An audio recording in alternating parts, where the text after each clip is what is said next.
Okay, today, perfect. Recording started. Hello, my name is Matthew. I work at a company called 2H Media. I'm joined today by Sarah, who also works at 2H, and a few members of the Bruce County Small Business Center. So big shout out to Hannah, and then Tori's not here, but they actually make all of this stuff happen.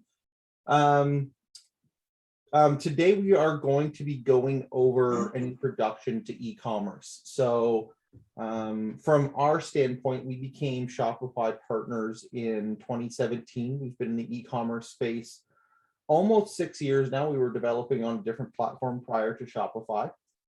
With that, I want to kind of walk everyone through. Today is going to be a very, very long information session, as well as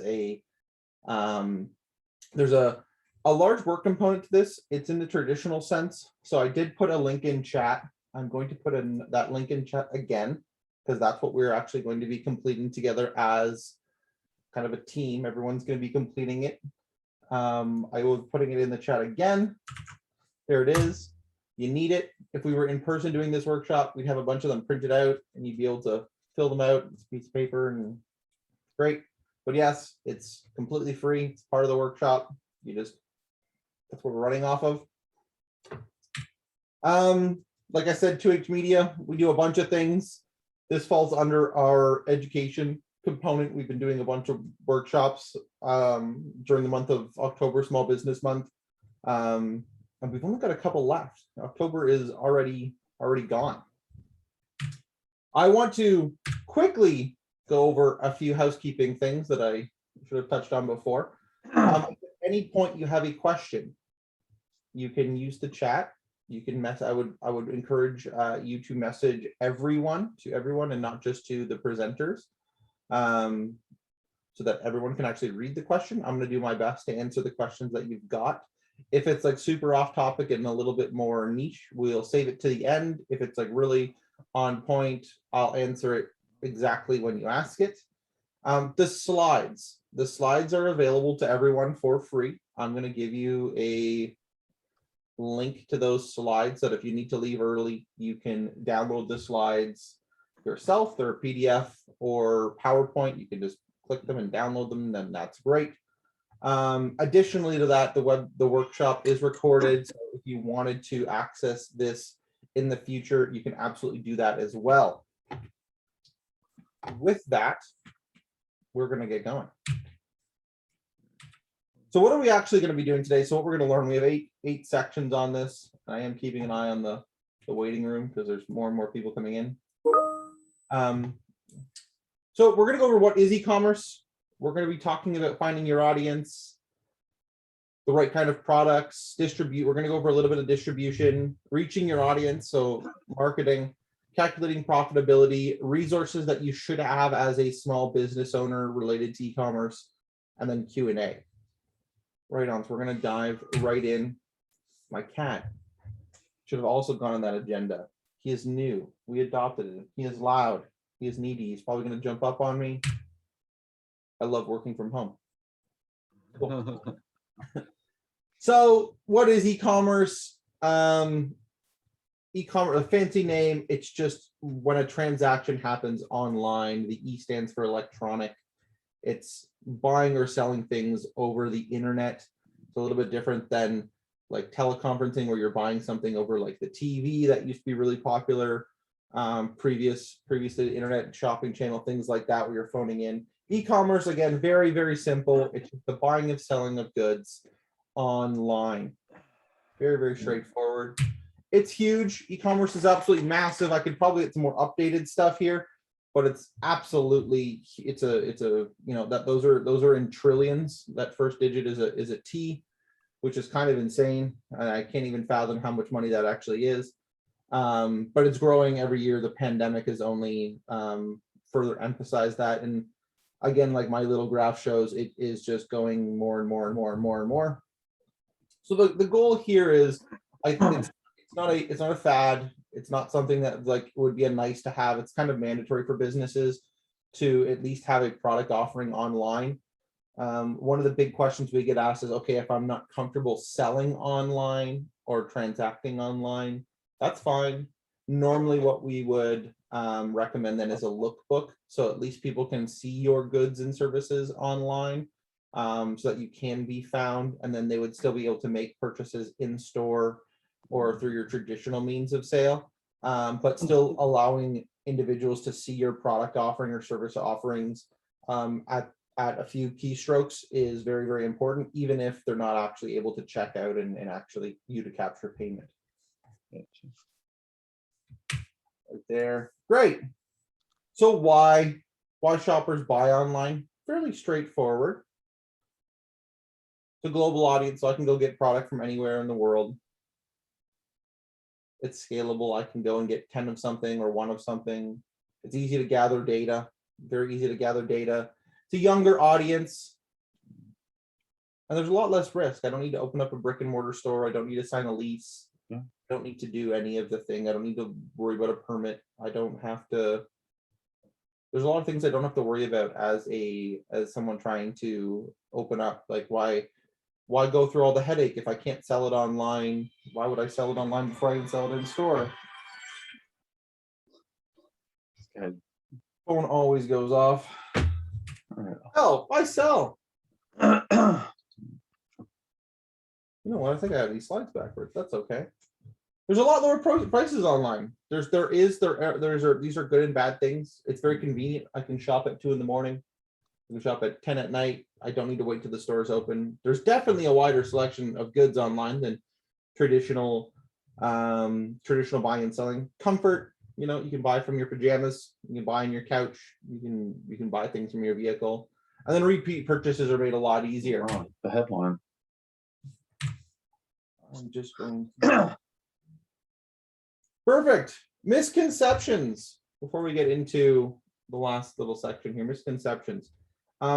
It's cheap and easy. It's cheaper than brick and mortar sales. It is not by no means. It is by no means cheap. And then easy is a relative term. If you've got a bunch of technical background or if you've got a bunch of experience doing something, yes, you'll find it easier. If it's your first time doing something, it's probably the same time as the first time you've done anything else in your life. So it's not going to be easy right off the hop, but it's definitely easier than having a brick and mortar location. It's passive income. It is not passive income at all. It's a business. It takes a lot of work. There's no set it and forget it in here. There's no free lunch online. If you would have gotten in the game 25 years ago at the breaking of the internet and been able to offer something, yep. But today, 2021, there is not. You're competing against everyone. You absolutely need to advertise. And advertise, I want to really break that down. Advertise means generate awareness, which means you don't need to go and spend a bunch of money on Google or Facebook. But that does mean promoting your product. So email marketing, you're still going to need to do things traditionally. You're going to need to grow your audience. The margins are not always great. Some things are good and some things aren't. You're not all of the products that you sell aren't going to have the same margin. Obviously, shipping is a thing with e-commerce, and the heavier, bigger products you have to ship. Obviously, that is going to be a little bit more complicated than something that's light. Taxes are hard. No, taxes are really easy. Taxes, that's one of the easy things about e-commerce. Tax is super straightforward. Most of the platforms that exist now have the tax stuff nailed down. You pretty much need a bookkeeper for some minimal stuff, and that's it. Really easy. And then the last misconception: it's not worth it if you have a brick and mortar. It's absolutely worth it if you have a brick and mortar. It's just a new sales channel. The brick and mortar is kind of just essentially your consumer facing warehouse, which is perfectly fine.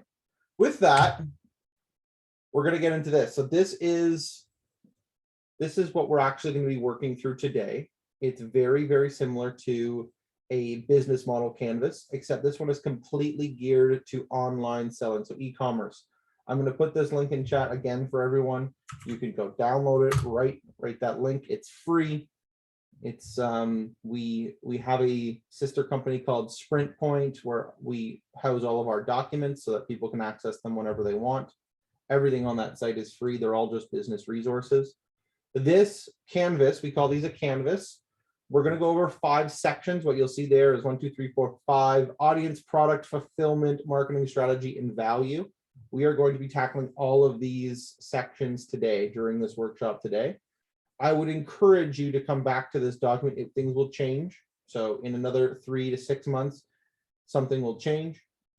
And this is primarily designed for a person or business that is thinking about selling for the first time, and that they're thinking about offering a new product online. So if you've got an existing set of products online, some of this isn't going to be completely relevant to you, but again, it's not an even, but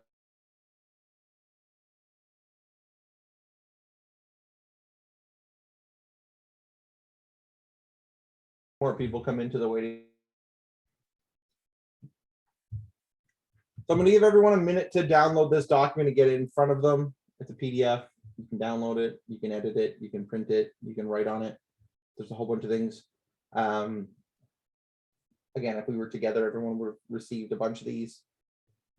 That's fine. Almy, how you doing? There's a link in chat that I'd love you to download so that you can continue on with the workshop. I'm going to put it in there for, again, I'm pretty sure you can see this. It's what we're going to be going through today. The slides are going to be available to you very, very soon for free. I just want you to be able to get all the resources. So I am going to give everyone a quick minute here to get this in front of them and get it working. Otherwise, again, if you can see this and have this on your screen, you can just take notes on a piece of paper. Essentially, they're for you.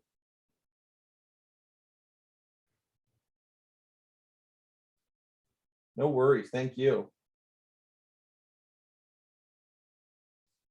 So over time, we have a bunch of these style of document where we actually, one of the tricks an agency has is just our measurement techniques.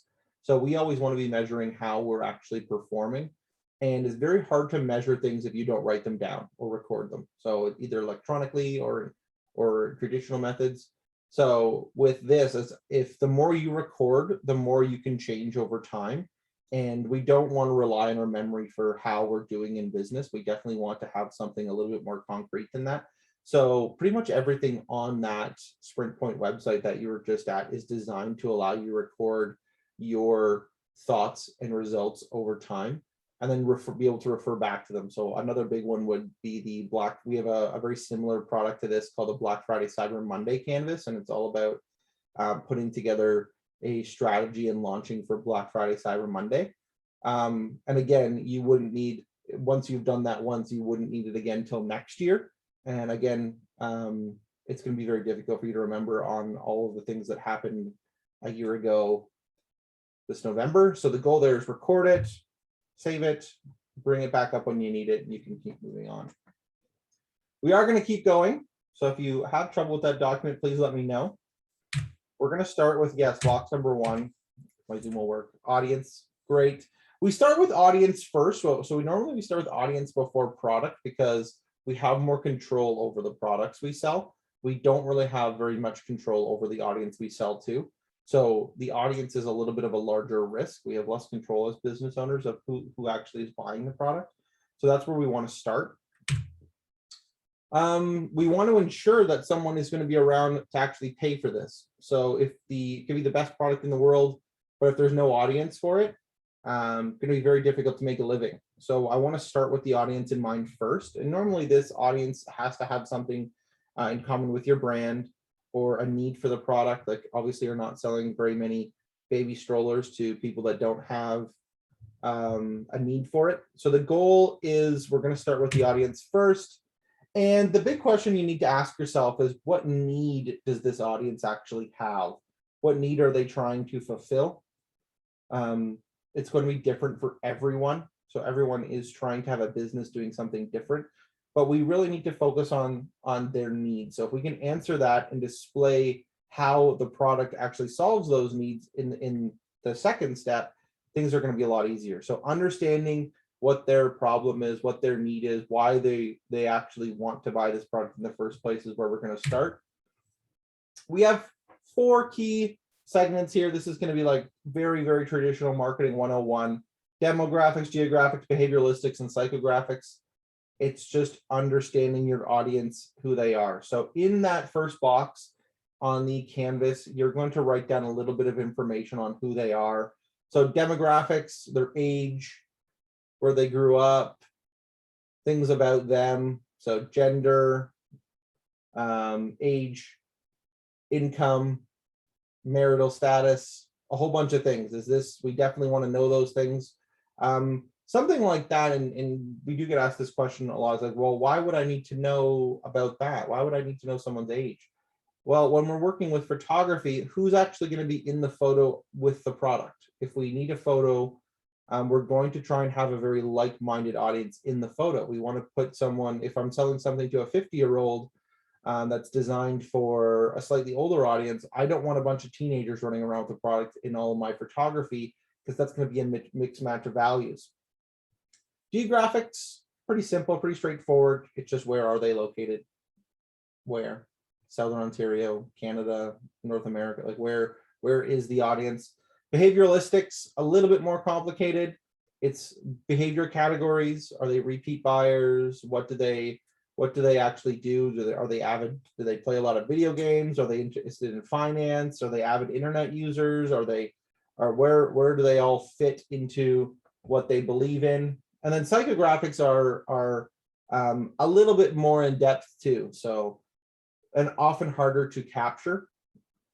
Psychograph, I do have a resource for you at the end of this to actually go through these in more detail so that you can actually start writing these down. But psychographics would be like belief system, why they actually choose to buy something that is better quality for more money rather than something that's cheaper for less quality, things like that. The goal here is these things should all match everything that you're actually doing with your brand. We shouldn't have any mismatched characteristics between your audience values and what they are doing and what you are doing. So if you actually write down the things that the like-minded things that your audience has, it's very easy to now pinpoint going, does my brand have anything to do with that audience characteristic? Is it in line with their values? Yes or no?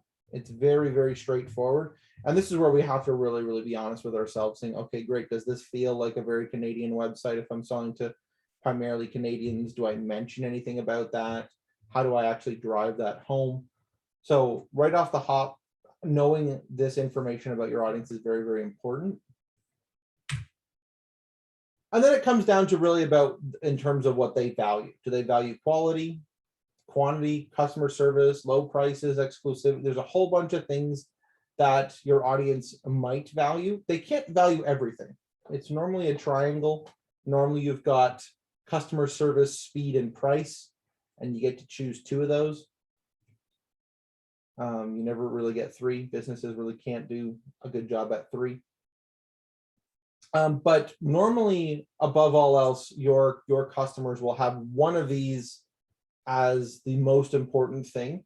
Understanding which one of those things is very, very important to actually displaying your products online and your positioning.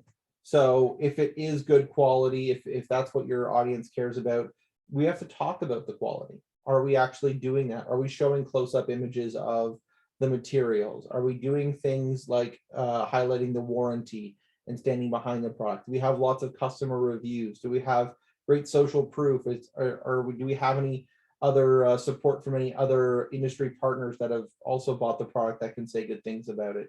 Each one of these items on this list that you're seeing is very, very important, but not always important to everyone. So again, understanding the audience is going to be very, very important to how you are going to display your products online.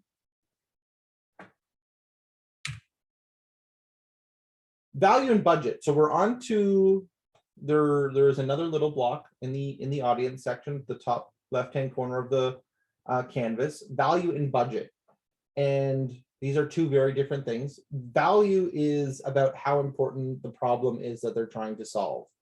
So again, people normally aren't willing to spend $500 on a pair of socks, even though most times we all need socks, but the problem is very small. The budget is how much they're willing to pay. So where do you fit? So Great. Yes, there are socks that are probably worth $500. There are also socks that are worth $3. And we need to determine what your audience is willing to pay along that spectrum of offering. So normally you're not going to be all at the low end, and normally you're not going to be at the high end. So you're going to be somewhere in the middle of that.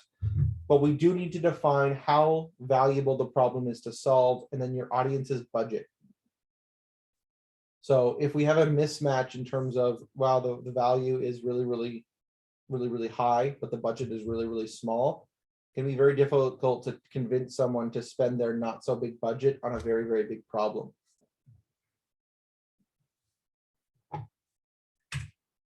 So right here, this is a very controversial shoe a few years ago. The product, your products in your store should be reflective of your audience. So we have a nice Nike. This is the shoe at the last Summer Olympics that caused a bunch of stir because this actually made you run faster. It allowed you to run faster, and they banned it from the Olympics because the shoe was too good. It's lime green. Obviously, if you're dealing with a business-centric audience or an older audience, there's no way my grandmother is going to pick that shoe off the shelf and say, yeah, that's for me. It's just not going to happen. The goal there is you can offer the best product, but if it's matched to the wrong audience, it's not going to happen. And we do kind of take this for granted sometimes, but for online, it normally gets lost. And normally gets lost in the assets like photography and video. So again, I need to know who my audience is because they're normally interacting with my product, and I need to show that off. And again, if that is a very expensive shoe, there's a very good chance that I can't make everything else around it feel very cheap. I don't expect to walk into a Nike store and feel like I'm not in a Nike store. It needs to match. Your online experience needs to do the same thing. It needs to be at the same level. So we're at the end of the audience section. Each one of those sections should be filled in terms of what your audience, who your audience is, what their values are, the demographics. Are there any questions about the audience section at all? Hi, good morning. I have a question. Absolutely. How are you? I'm kind of tossed between choosing the type of, I guess, value for my audience, and that's between quality and exclusivity.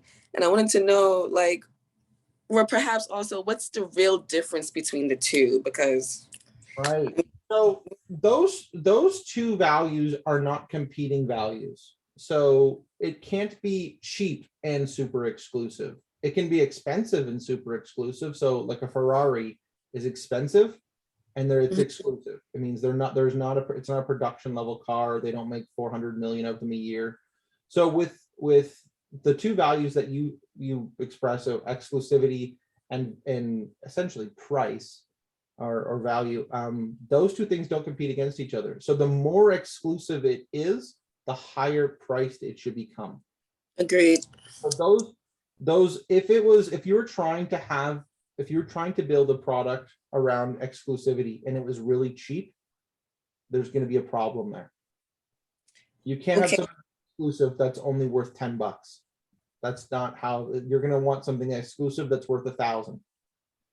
So I have a question in regards to like, because my product is a beverage, but I source my ingredients, they're pretty quality sources and they're pretty exclusive sources for my ingredients. So, I mean, the retail price is definitely $10. So it's funny that you mentioned that, but I feel like for a beverage that is to the beverage, absolutely. You're not buying a 50-cent Sprite off the shelf. Right. Absolutely. Right. Thank you. Yeah, so price is definitely relative to the market. So $10 doesn't seem like a lot, but when you say it's $10 for a beverage, yeah, that's on a high end, because I'm looking at all of the beverage options I've got on the shelf at the store or at someone's restaurant. Yeah, $10 is going to be at the high end, which it does.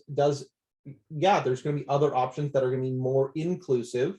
So more people are going to be able to afford a 50-cent soft drink rather than a $10 essentially a custom source beverage. So with something like that, those two things definitely need to be in alignment. It sounds like they are. Does anybody else have any questions about audience? So we'll build on that a little bit. For that product there, we're definitely going to want to highlight the value of that product. So the ingredients, why they're good for you, why they're bad for you, is there a bunch of caffeine? Is there something there that helps you? Is there health benefits? Is it organically, like there's gonna be all kinds of things that you're gonna be able to draw on that explain why, okay, this is a better beverage. And this isn't for everyone, but it's gonna be for people that actually care about the benefits and it potentially could be health concerns. It could be about the taste. It could be about the flavors. There could be uniqueness around that. But the goal there would be, how am I actually showing that off? So $10 actually seems like it doesn't actually hurt the wallet at all. We are going to jump to product. So if there's no more question around the audience, we're going to jump to that second box right below it. It's all about product now. So if we have our audience, and if we were in person, I would absolutely be going back, start referencing, okay, now we're talking about products. They must match the audience. Great. So we have the problem, we have their, from box number 1 audience, we have their audience need. What do they need? Now we really need to dial in, how does this product solve your audience's problem? How does it do that? And it should be fairly straightforward how it does it. Hopefully there aren't too many engineers in the audience where the solution is very technical. The goal here is the product should seem self-explanatory, but we do want to highlight a few things on it. And I want to talk a little bit about what ideal e-commerce products look like. So right off the hop, the most ideal products are lightweight, definitely lightweight. They're small, so they're easy to ship. They don't weigh a ton. They're high profit. There's an online audience already for them, which would be great. So we're not trying to, very difficult to sell a car online. Like it doesn't just ship to you. You still need to go physically pick it up. There's lots of shoppers online, but again, normally people aren't putting a $25,000 purchase on their credit card. And then niche products. So right there, Dollar Shave Club, massive. They do a ridiculous amount. Sunglasses, also very popular. Eyelashes, wigs, hair products, super popular. Makeup, and then wallets. We're going to get into wallets a little bit later on. Very huge profit margin. The best product to sell online, the best product to sell online, and why so many companies in this space have a more than $1 billion valuation, is software. Software is the best product to sell online by far.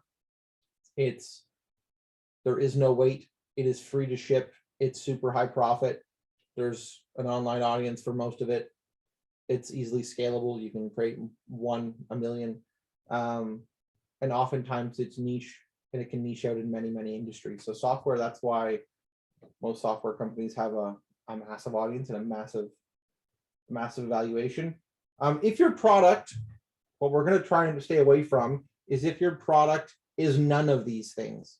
The margin on it is small, it's big and bulky, and it's awkward, and it's not easy to ship. There are going to be products out there that potentially could be in your inventory that just aren't a good fit for online sales. And especially as small businesses, it's going to be very difficult to make that work for you and still earn a living. We're going to kind of shy away from those products until we can get some of the other ones working first. So if you've got something that's big and bulky, and the profit margins aren't great, you're potentially just a reseller of that product, it's going to be a little bit more difficult for you. So I'm going to say let's dial back on that. We do need, so under the product category, we're going to need, this is required information. So even the most basic platform, so something like Amazon, an Amazon listing, we are going to need all of these things. We need a price. You need to have a name of it. You are going to have media assets. You must have photography and video. It'll be very difficult for you to sell products with photo or video, you're going to need a description, any measurements or specifications that are required to how big or small is the thing you're selling, you will need to have it. And then every platform requires a warranty/return policy. So not warranty, not so much, but definitely return. So if you're selling in Canada, you'll absolutely need to have a return policy posted online. It doesn't need to be anything crazy. It's going to be the same return policy you've got in store. It's going to be 30 days with receipt. Here's what's covered, here's what's not. But you must have one posted. Good idea to have one.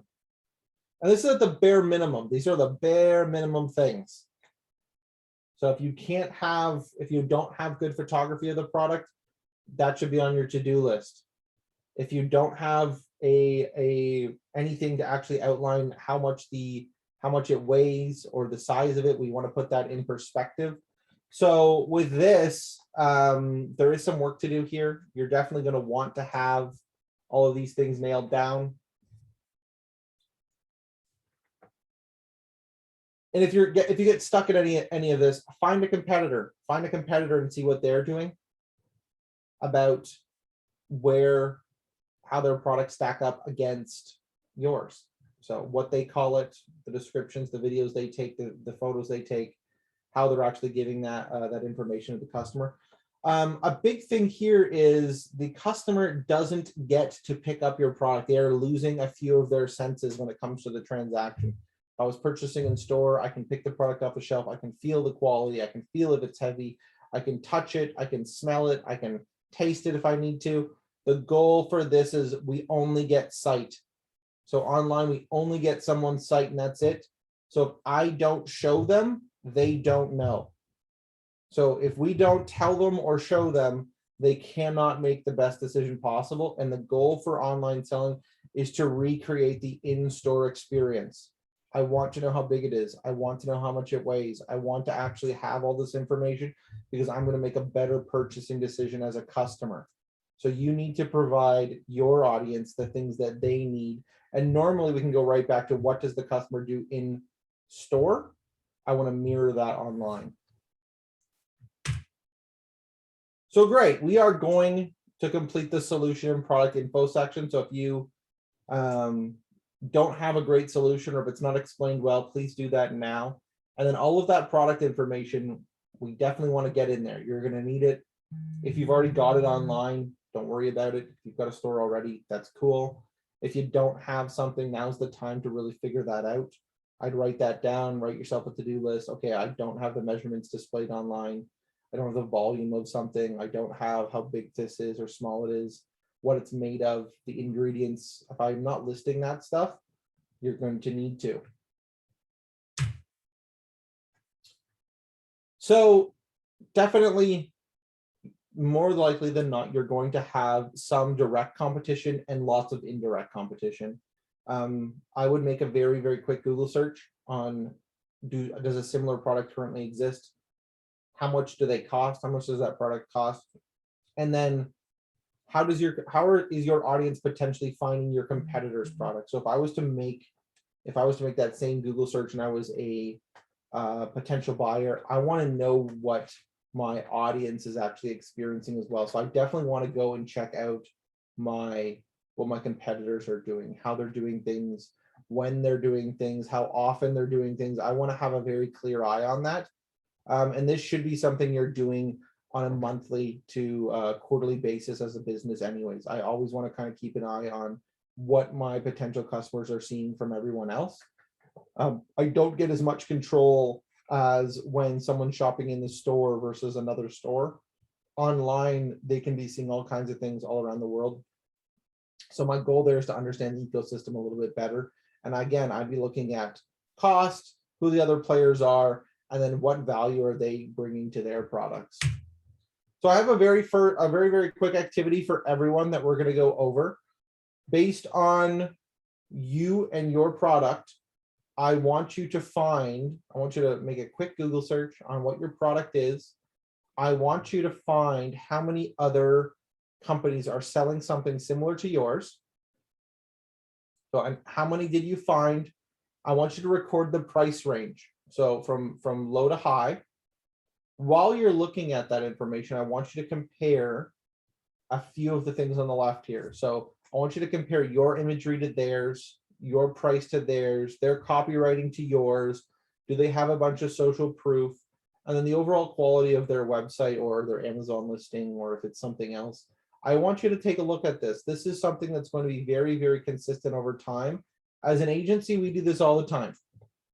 So we get all kinds of questions about, okay, great, we need a Shopify store, we need something to go up on a Facebook shop or Amazon. We immediately start here. This is going to set the benchmark for what is the minimum standards. I need to enter the market as a competitive player. This is benchmarking against your competition. I want you guys to take 5 minutes to do this now. Take a quick look around.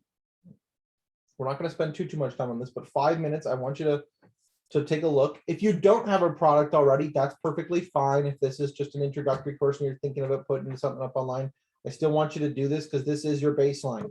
This is absolutely the baseline for what your competitors are.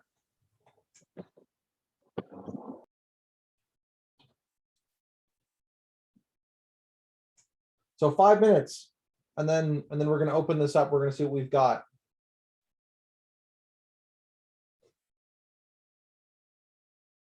Any questions?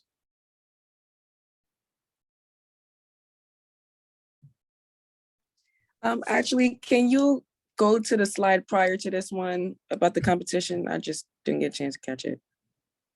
Yes, thank you. I'm just gonna screenshot it. Thank you so much. I'm not sure if you've caught this or not, but all of these slides are available to you at the end. I'm actually going to post that link right now. Oh, okay. Absolutely for free. I encourage you to take screenshots and stuff and take notes because that's always good too. But if you want the entire thing, all you gotta do is click a button and you can have it. I'll get that for you now while everyone is doing this activity.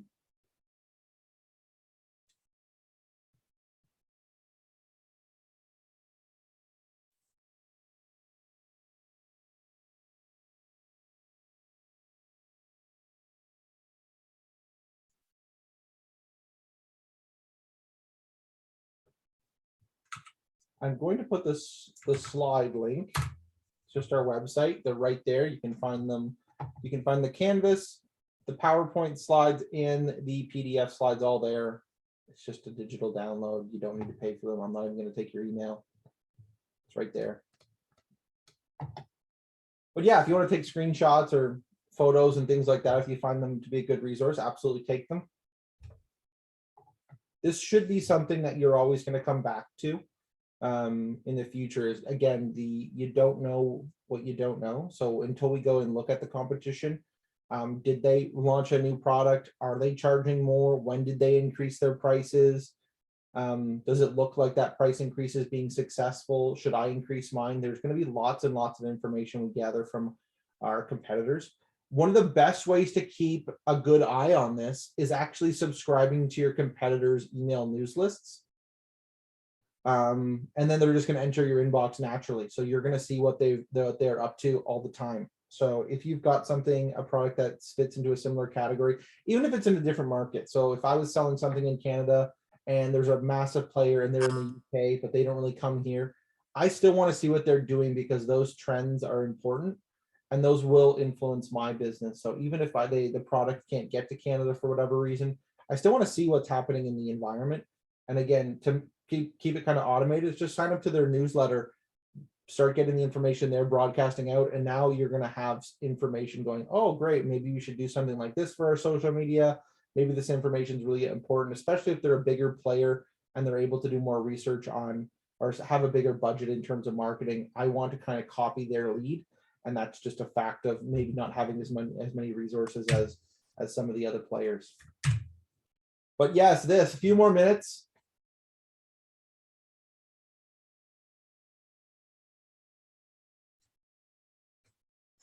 Not every product is the same. Not every website is the same.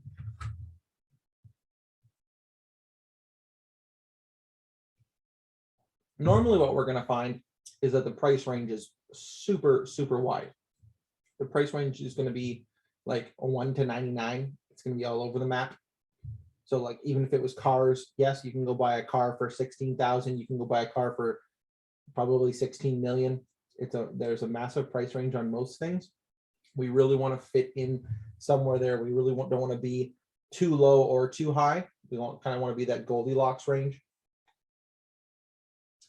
That's okay. You be safe.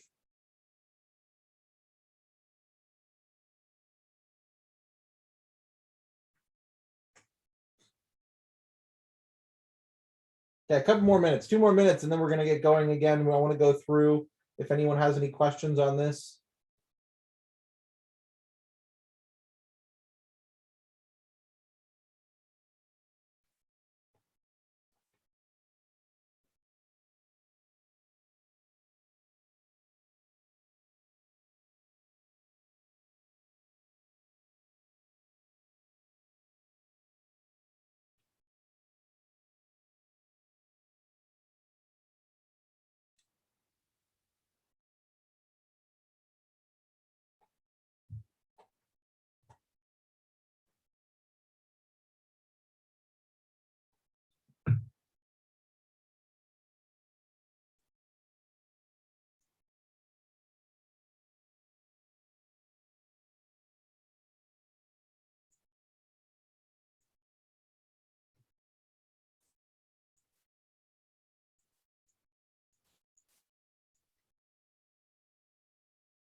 Okay. We're gonna try and bring it back in. Doesn't take too long to make a Google search. I know that you're probably going to be doing a bunch of other research after this. Did anybody find anything they want to share? I know if we were in person, I'd be walking around the room and I'd be picking on people and I'd be like, tell me who you're looking at, tell me about your product, tell me about your business. I'd be a little bit more inclusive than the stuff on Zoom. So I definitely want, if there's any feedback anyone feels comfortable giving, I'd absolutely field those questions. We have time for it.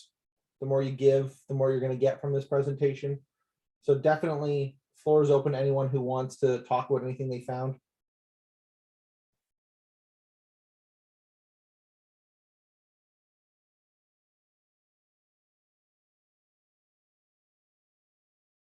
If not, Hi, hello.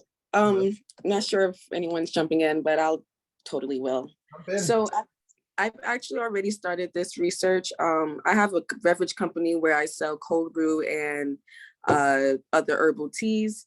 And it's called Ja's Dirty Chai. That's the name, that's my name, and my favorite drink is chai.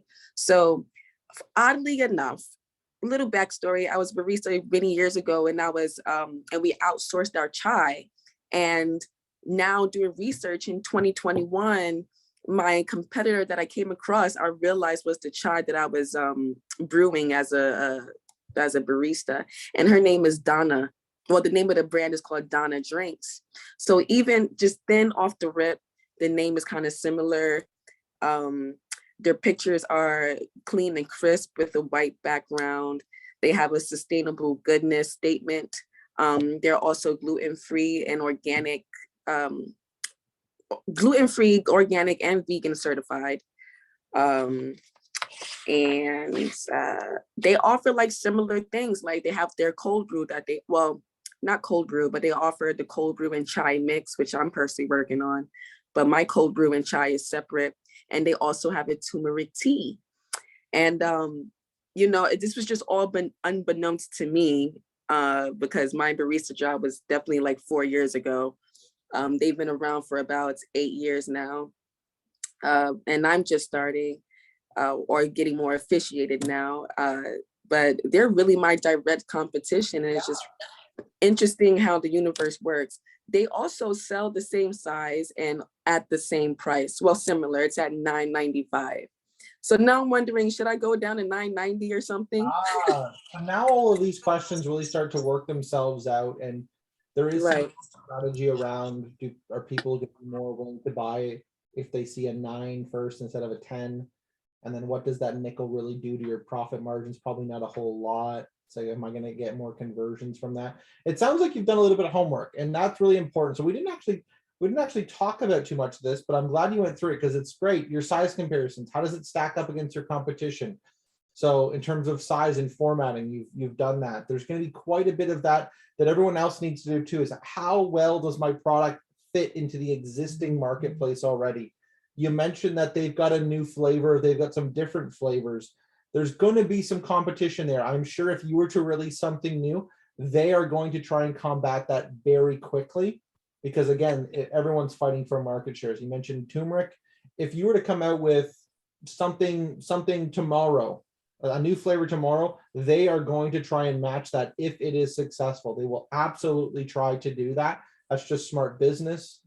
Monopolies get broken all the time. And take it as a compliment. If you have something that's working really well and another business copies you, it's like great artists steal. They're gonna do that. It's kind of the way of life. They're gonna obviously have their own recipe for it, but it's definitely to be. Now with that, I would also compare, do they have any collaborations? What are they doing on their Yes. social? Do they work with any local farmers? Do they do anything with restaurants? Do they do anything with pop-ups? What are they doing in their community that actually allows them to grow? So I want to make sure, and again, this goes outside of the product. So again, I'm kind of breaking the rules of the activity. But if I was comparing my audience, I would definitely want to understand how they're doing the things they're doing. And normally there are people involved. Normally there's a relationship involved with another company that they're able to leverage. They're able to share followers on social media. They're able to get into someone else's audience. Maybe they've got their logo on someone else's website. Again, those questions are going to open up for you and you're going to say, okay, well, what partnerships make sense for me? Where should my product be? Can I get this into retail? Can I get this into a restaurant? What can I do to bring more value or increase my audience size? This needs to happen, like I said, monthly to quarterly, depending on what your industry, your product and industry is. But just doing, again, a five minutes worth of research, we can start uncovering a bunch of questions that you should be able to answer. And those questions should turn into goals. If your competition has a bunch of social proof on their website, a bunch of positive reviews, you might not be able to match them on day one. But great, I want 5. I want to start catching up. I want to set myself a goal to make sure that I get 5 reviews this week, or I want to do X and Y to start catching up to them because it's going to be better for competition. So this should always be influencing the goals that you have day to day, week to week, month to month. If they aren't doing these things, so great. Let's talk about the inverse for a second. If no one in the industry is actually focused on reviews, and you can't see a good reason why, it's like, okay, great. No one's really got any social proof. There's not a review. They don't have a Google My Business. There's not a whole bunch of that. There's normally a reason for that. There's normally a reason, especially if it's across the entire industry. As a small business, let's not try to buck the trends. Let's try to focus our efforts into the higher impact things that all of our competition is doing. More likely than not, there's a good reason on why everyone is not doing a particular thing. So we don't want to be the odd duck out in terms of the negatives. We want to be the odd duck out in terms of the positives. Great. So obviously there's no free lunch on time, like you've just seen. There's going to be a bunch of competitors out there doing cool things. I would connect with these people. These are your competition, but normally these businesses are friendly. We're a marketing agency. We have lots of friends at all other marketing agencies. It doesn't need to be cutthroat. This is not a Pepsi versus Coke thing. Normally you're competing against other businesses of the relative scale. It's good to understand these people. It's good to get into mastermind sessions with them. It's not a dog eat dog world out there in terms of actually having relationships with these individuals. I wouldn't expect them to go and have them share all your secrets with you, but connecting with these individuals is normally good for your business relationships. I have a question. Absolutely. So my products, so I have services and products, and my couple products that I have, when I did my research, there's some people who are selling it. There's like one person selling it in the States, in the UK, and then it's all over Etsy. And that's it. Okay. So I feel like my advantage only is like, well, I'm Canadian. And I add a little bit more extra to the product to make it more useful for people and to solve that problem. But like, what are your suggestions to me about figuring out everything else? What is the product? So I have natural soaps Okay. where I infuse healing into them with crystals. So for something like this, you're always going to have competition. So there's never really the opportunity of like being the only person in the marketplace. It's very, very Mhm. difficult to find yourself as being like the only person. Again, especially as a small business, like we're going to, and if it's not direct competition, it'll be indirect competition. So it'll just be normal soap. It'll just be normal soap compared to your soap. Mhm. The goal for this is to actually explain why your product is of value. And Mhm. then the goal behind that would be to say, how do I actually increase my following? So how do I actually get my product into the hands of more people? Like we just mentioned. So if it's on Etsy, normally those businesses are run by independent practitioners. That's totally fine. We want to make ourselves look as big as possible. So that's where partnerships come in. Can we get our product featured in any amount of retail? Can we take pictures of our product on the shelf at someone's store? The goal there is to pick up the phone and start having B2B conversations with essentially in a wholesale capacity. So I've got soap. I've got a Yes. soap that's unique. I want to get this in store at as many places as possible so that I have a larger audience. Therefore, it's going to give my product more credibility than someone else's product. If it's in 15 stores and there's a bunch of actual information about where I can actually go pick it up versus an online only retailer, I'm naturally going to gravitate to the individual that I can go and say, oh, well, they've got it in store. That's just going to give me a bunch of trust, whether or not I go to the store to pick it up or not. It increases the trust factor saying, oh, if I wanted to, I could, but with their product, I couldn't. Which one is going to actually be an easier purchase for me, even if the price is the same? Let's just say the product was the exact same and it's just a brand that's different. I'm going to choose the brand that's always more trustworthy. So for you, it would be, I've got a product, and it's a competitive market. I need to go and do something that my competition isn't doing. Okay. So I would try to have a wholesaler relationship or a B2B relationship with a bunch of retail that already have stores to get my product there to build credibility. Yes. I'm not sure if you're currently doing that or not, but I'm in the process. Yeah. I have my first metaphysical store. oh, good. And so I'm going to approach another wholesaler that I just met last week. So I feel like I'm on my way.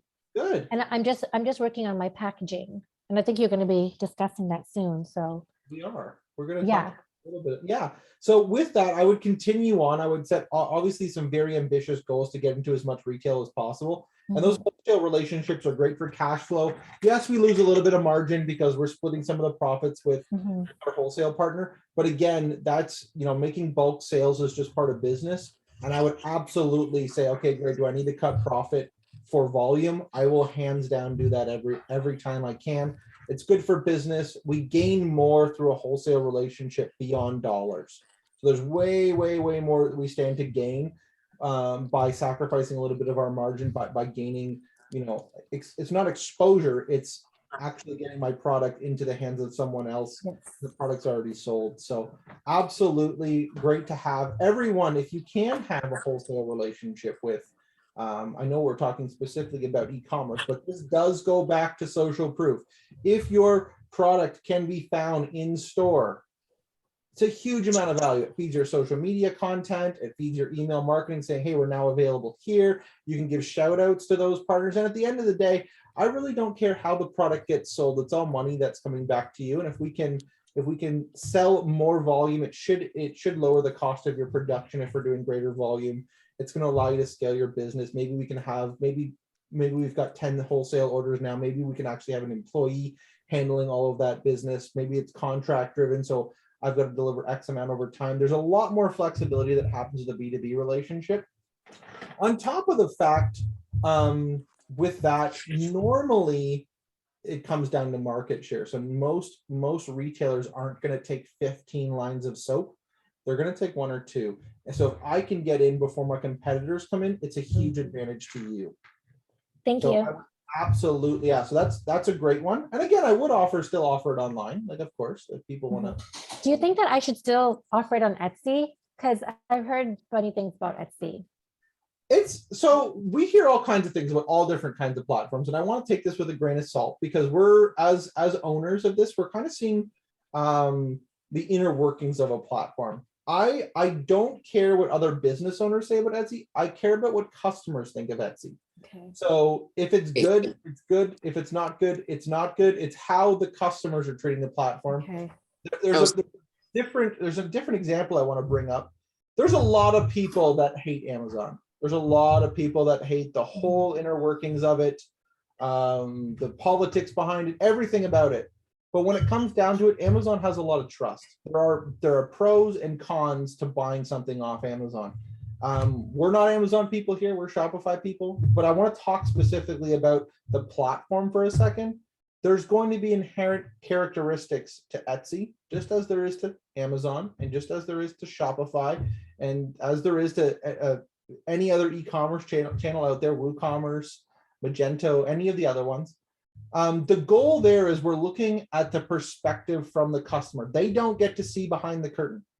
They're not in it for that. They're more focused on the brand and the product. The platform is just a vehicle. That's it. So it really depends to you. Is there a negative perception? So there's a lot of people that have turned away from Amazon because there's a negative consumer perception. If there's a negative consumer perception to Etsy, then I would have that conversation going, okay, is this a good or bad for my brand? If it's just the back end where they're taking some margin, their fees, or maybe the platform is a little bit more difficult to use, that's all operational side on your end, and the customer never ends up seeing it in the first place. So I would just make sure that your values, like, do they value the thing? And then if Etsy is applying a negative value to that, then I'd have a problem with it. But if it's an unforeseen thing, I would say, nope, it's not even in the, if you didn't write it down as one of the customer values from section 1, and Etsy doesn't have a negative to that, don't worry about it. Okay. Thanks. So if you are, again, so it sounds like a couple of you are manufacturing your own, you're probably making your own soap. I want to, again, if you're not currently manufacturing, if you're just reselling, I do want you to factor in all of the things that you'll need. So if you're manufacturing, you're going to need a lot. You're going to need start to finish, plus product packaging and a label and all of the other goodies that come along with it. I would absolutely look at, and again, this is probably a biannually thing, about materials. I'd say, can I get them better somewhere else? Can I get them more local? Am I getting any advantages of buying the materials I am now? So can I have like a formalized partnership with the people I'm buying from? Very often restaurants do this. So like the farm to fork kind of thing. Oh, we only source our things within like 100 kilometers and we source it from this farm and this one's. There's a lot of value there. So if you are manufacturing your own soap, for instance, and I'm buying all my product from so-and-so, it might be beneficial to list that partnership online, get access to their audience, really highlight that. And again, this is a sometimes good thing. Sometimes you don't want to give those trade secrets away, but sometimes you do.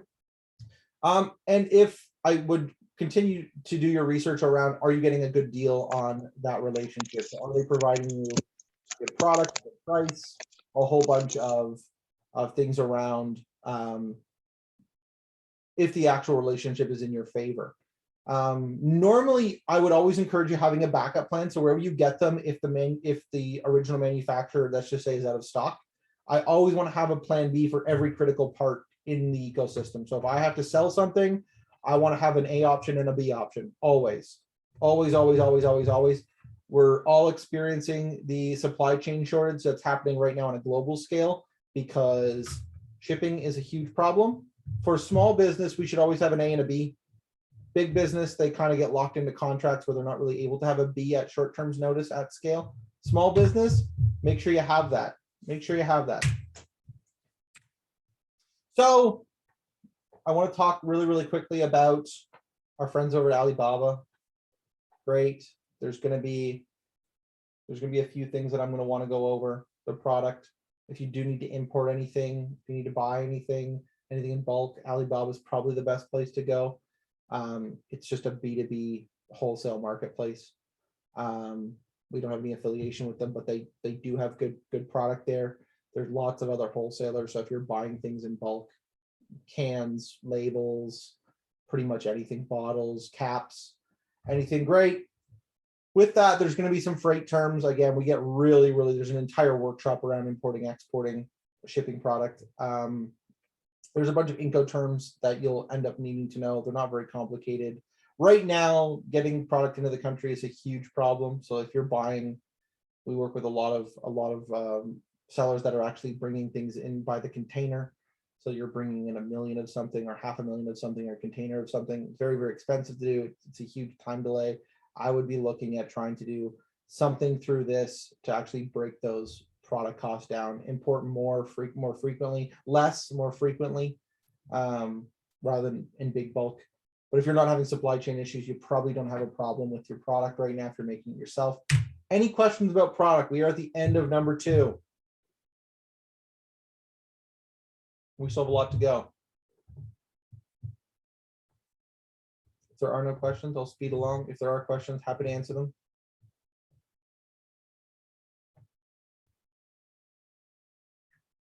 We're going to keep going. So you're probably familiar with a buyer journey map where your customer is all the touch points you have with your customer before you sell. We're going to be focusing on a seller's journey, so which is like how you look before that takes place. We have four main listings for this. We have 4 main steps. There's a listing, so this is like e-commerce start to finish. We have a listing, we have receiving orders, processing orders, and delivery. We're going to go over each of them very, very quickly. The listing, you have to list the product online in the first place. So every time you see a product online, that's called a listing. I'm going to show you what a listing is. This is a listing. This is an Amazon Echo. It's on Amazon. Everything you see on the page right here is part of the listing. So if you were on Shopify, if you were on Etsy, every part of this, it has a name, it has who the seller is, it has reviews, it has price, it has if it's in like these, every single characteristic of this is part of the listing. So when you are looking at your competition, I would look at what's on the listing and what's not on the listing. So if they've got a bunch of reviews and you don't, it's going to be something that you're going to need to focus on. If they've got a massive amount of copy that displays their product, you're probably going to need to copy that as well. They're going to try and fit in with the market. So there's going to be images, there's going to be color options, there's going to be all kinds of things on this listing, but you must have one. There's the only way to actually sell a product is to have a listing. Great. We have 2 options to put our listings on. So that listing needs to go somewhere. All of that product information needs to go there. We have 2 options. We have what are called hosted platforms and self-hosted platforms. A hosted platform are all of these guys, where they are managing all of the infrastructure. You don't need to do it. So at eBay is you go onto eBay, the account gets opened up, and you put all your product information into a little template, and it spits out what your product listing looks like. Very similar to Etsy. Etsy and Amazon are essentially the same thing, except there's different values to them. These are all hosted platforms. A self-hosted platform would be like WordPress and WooCommerce, where you are actually managing the infrastructure, which means you need to build everything from the ground up. There is a few benefits to this, and there's a few benefits to this. This is probably going to require a monthly fee paid to the platform or some percentage of sales based on how many you sell. This is not going to take a fee. There are still going to be smaller monthly services that you need to provide, that you need to pay to other people, but you're going to take all of the revenue. There's not going to be a revenue split between how much you sell and how much you get, and the fees are going to be less. So the hosted platforms are going to make it fast and easy to set up. They're going to take a little bit of money to make for that convenience. The self-hosted platforms, there is no convenience, but you're going to keep all of the money. For a beginner, I always want to start here because it's fast, easy, low risk to set up. And as you gain momentum, I'm looking to switch into something like this. Shopify is a little bit different on this list. It's a hosted platform, but they don't take product sale revenue from product like eBay, Amazon, Etsy. They don't measure it based on taking a chunk. So Amazon's a little bit different, Wix is a little bit different, e-commerce, big commerce is a little bit different, but essentially they're all the same beast. So something to think about, but yes, as a small business, start here, work your way to regaining your margin. Great. Amazon, like many others, like Etsy, is a marketplace on top of the fact that it's an e-commerce listing. So Amazon's there, Etsy's there, eBay is a big one. There's lots and lots of marketplaces for your product. Normally, you are going to want, if you've got an e-commerce channel of your own on Etsy or on Shopify or somewhere else, you're going to want to also put your product online somewhere else. So Amazon users and Etsy users normally don't cross paths. I want to put my product into both places if the audience is there. If that makes sense. So I want to go to where my audience already is. If I know that there's a bunch of my competitors on Amazon, I want to go into that market too. Yes, there's politics and there's a bunch of things around doing this, and that's up for you to decide. And at the end of the day, it's just business. But again, I would open your eyes to the possibility of saying, okay, great, if my competitors are capturing a bunch of market share on this platform, is there a good reason I'm not? There might be, that's fine, but that's a decision that you need to make in the first place. Receiving orders. How will I accept payment? So really, I'm going to receive an order, and receiving an order really means you got paid for the order. So great, so if I want to make this very clear, receiving an order means someone has paid you. Receiving an order via a DM in Instagram is not an order. Here's my e-transfer link. When you get paid, that is the confirmation of an order. So there is no, I'm going to start packaging up a bunch of product before I get paid. If I go to McDonald's and buy a hamburger, I pay before I get my hamburger. It's the same thing for e-commerce. They pay and then they get the product. You do not start work until the money is already there. Make that very clear. Great. There's a bunch of payment solutions. There's tons. There's an endless amount. Stripe is a big one. Shopify has its own payment platform. PayPal's one. Moneris. There's tons and tons and tons of them. You will need one of them. You need at least one of them that is able of processing credit cards. You got a question? Yes, I do. I'm glad you brought this up about the payment solutions with Shopify, because it's specific to that. Yeah. I know Shopify is a hosting platform, but they do have this plugin, which you are mentioning right now. So are you opposed to using Shopify to self-host? Oh, no, absolutely. No, I'm not. Like, I'm a little bit biased towards Shopify. I'm gonna tell you that right now. Shopify is a great solution for pretty much businesses of any size. Okay. Don't take a percentage of sale. Yes, there are credit card processing fees that are a percentage of sale, but there's no percentage of the transaction that goes anywhere else. So normally, all of the payment solutions that I'm looking at right now are going to take a transaction fee to move money. That's pretty standard for the industry. It's somewhere between like 2.1% to 2.9% plus 30 cents per transaction. That's going to be fairly consistent across the board. There is no additional fee based on a percentage paid to Shopify. Shopify is going to be a normal monthly bill, whether you sell $1 million or whether you sell $10. It's going to be the same fee. So with that, Shopify does have an internal payment solution that you can just enable. That's really, really quick. It's called Shopify Payments. Normally, this stuff can get pretty technical in terms of setting up a payment processor. Online, it's called a payment gateway. It's linking a secure form where someone is able to add their credit card information, linking that with a bank account of your choosing. So someone can select their order, pay for it, the money hits your account, you receive the order. Shopify has one of those built in. If you're going to do something different, like on WordPress, you would be needing something like Stripe, Moneris, PayPal. Additionally, that if you've got a brick and mortar store with a terminal, normally that is the payment gateway. If you needed, like if you've got a contract with Moneris and then now you want to start offering an e-commerce option, there are ways to just integrate your Moneris terminal, your in-store terminal with online, and it would be the same transaction process. So it would all be going through the same payment gateway so that you don't need to source two different gateways. But yeah, Shopify has one of these essentially built in that you just need to turn on. Okay. There's a little bit of setup. Like I don't want to seem like it's like you're gonna have it done in a couple of minutes, but it's pretty easy. It's pretty easy. Normally, if you have any trouble with that, you can actually go right to their support team and they'll actually help you get it set up.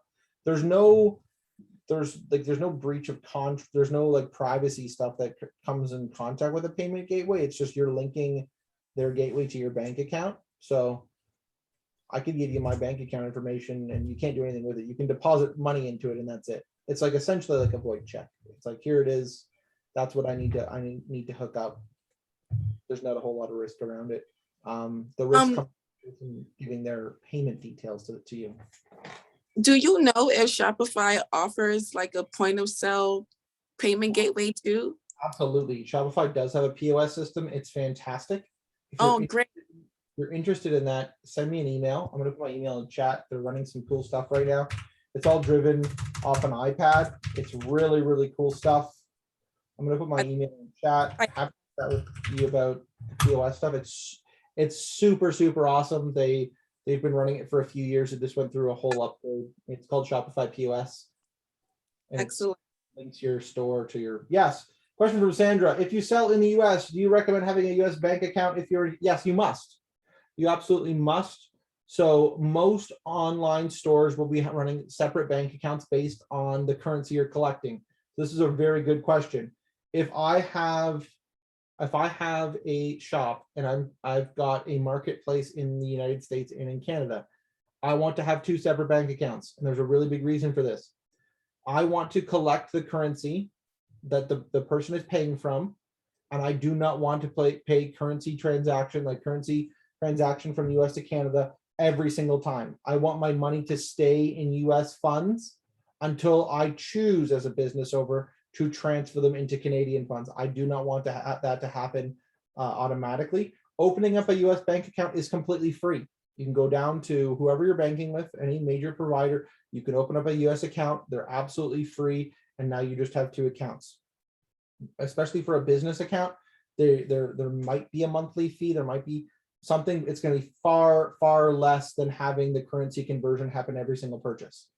On top of that, most times you might want to have separate stores for the Canadian US market, so you can display different pricing.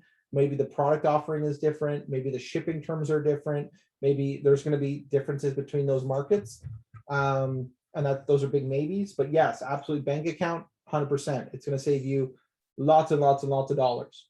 What do you think is for Squarespace? Again, it's platform focused. There's good and bad to all platforms. I'm not as familiar with Squarespace as I am with a few of the others.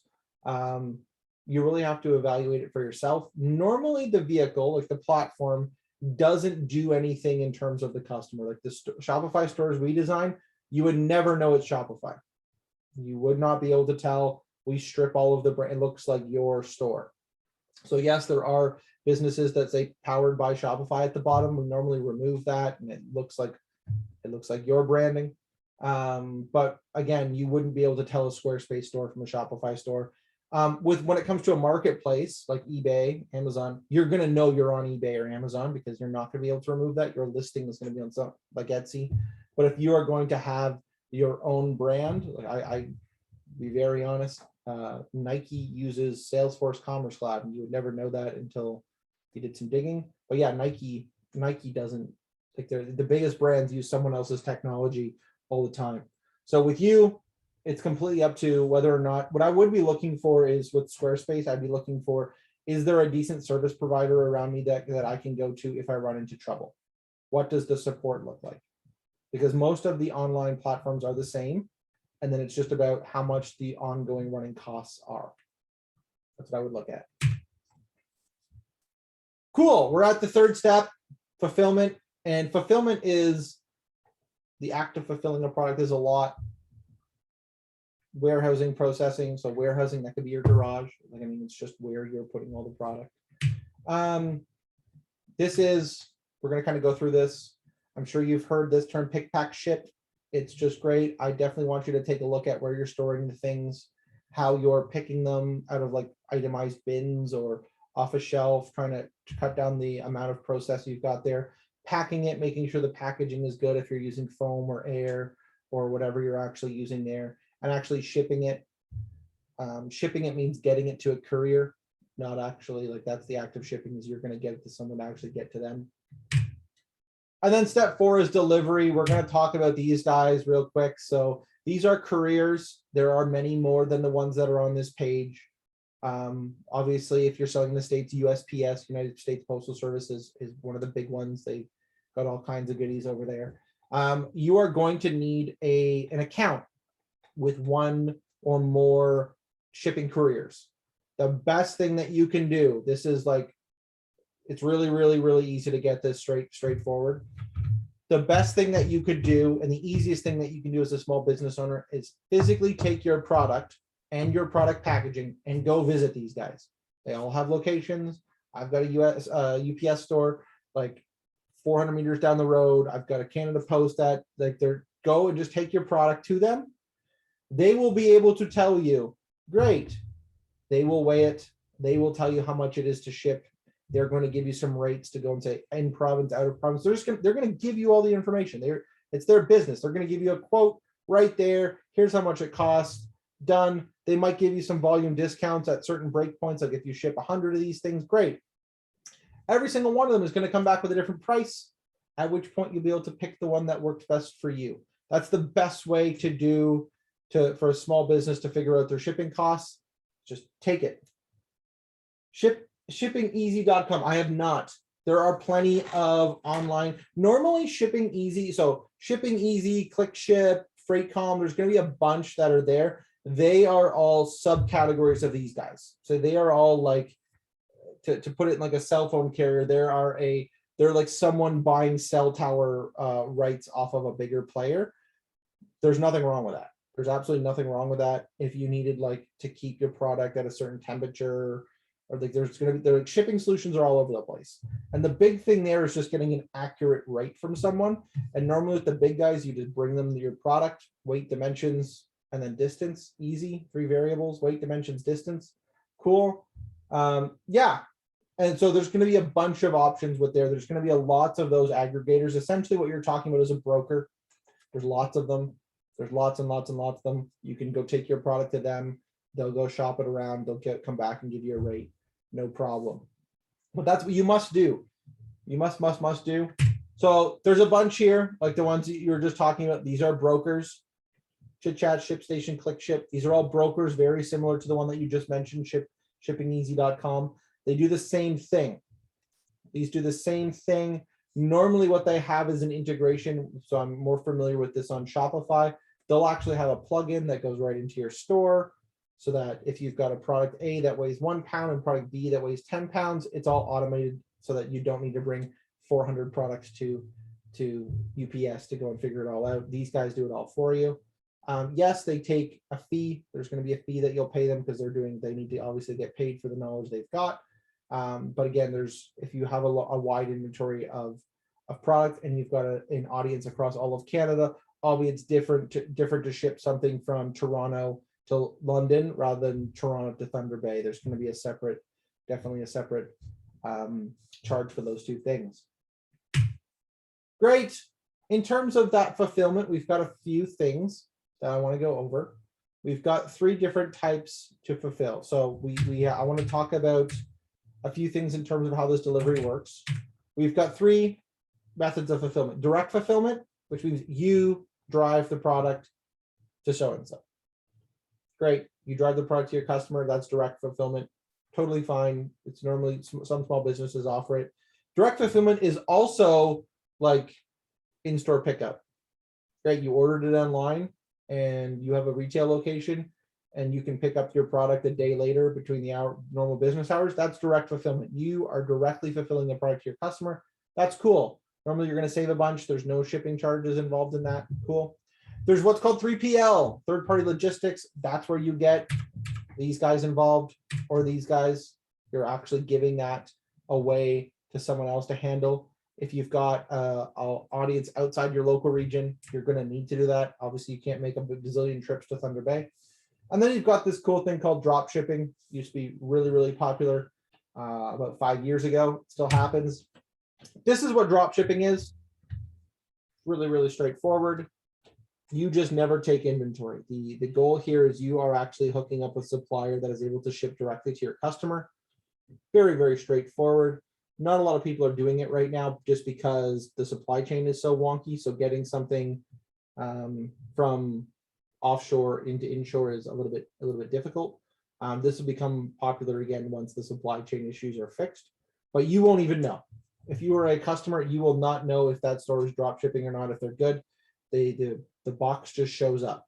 It's just going to look like theirs, but again, you are not taking inventory. Normally, the profits are a lot smaller with drop shipping because the supplier is doing all the work and you are just selling the product. Essentially, you're like a commissioned salesperson, but this is how this works.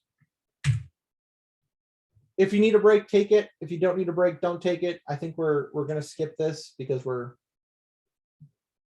moving along at a good pace here.